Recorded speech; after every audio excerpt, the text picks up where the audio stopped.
Hello guys.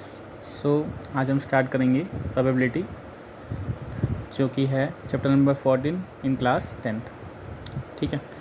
सबसे पहले probability का मतलब होता है कोई भी इवेंट या कोई भी घटना जो हो रही है उसके होने की संभावना, उसी को हम लोग क्या कहते हैं, प्रोबेबिलिटी। ठीक है। यहाँ पे जो इसकी डिफाइन लिखी है, the extent to which an event can occur, जहाँ तक ये इवेंट हो सकता है उसे हम लोग क्या कहेंगे, प्रोबेबिलिटी कहते हैं।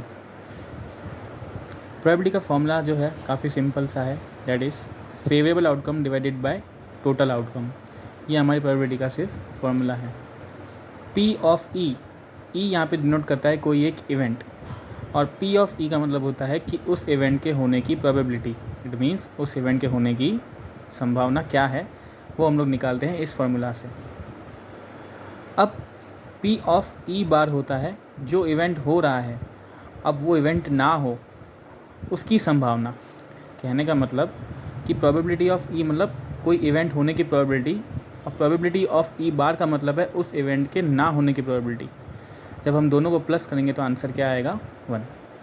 ये एक खुद में एक सिंपल सी आइडेंटिटी है कि probability of event plus probability of complementary event. इसका मतलब है कि जो इवेंट हो रहा है और उसके ना होने की संभावना, इट मीन्स उसके होने की और उसके ना होने की संभावना, दोनों का आंसर मिला के कितना आएगा, 1 आएगा।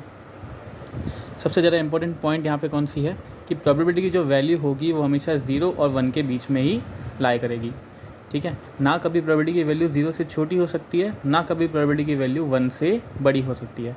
It can be always between 0 and 1। ठीक है। यहाँ पे क्लियरली मेंशन लिखा गया है probability can not be negative.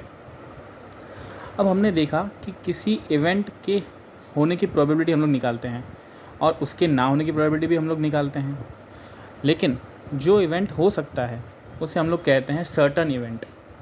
उसे हम लोग कहेंगे हमेशा सर्टन इवेंट। दूसरी भाषा में इसे कभी कभार श्योर इवेंट भी कहते हैं, that is also known as sure event. और जो इवेंट नहीं हो सकता उसे हम लोग क्या कहेंगे, इम्पॉसिबल इवेंट। अगर इस एग्जाम्पल के तरीके से समझाया जाए तो sun rises in the east, ये एक श्योर इवेंट है, लेकिन sun rises in the west ये एक इम्पॉसिबल इवेंट है। Sun rises in the east जो एक सर्टेन इवेंट या फिर श्योर इवेंट है, ये फिक्स है कि सन ईस्ट में से ही राइज होगा।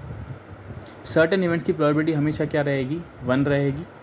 और जो चीज़ पॉसिबल नहीं है, जैसे कि sun rises in the west जो कि इम्पॉसिबल इवेंट है, तो उसके होने की कोई संभावना ही नहीं होती। इसलिए इम्पॉसिबल इवेंट की प्रोबेबिलिटी भी क्या होती है, हमेशा 0 होती है।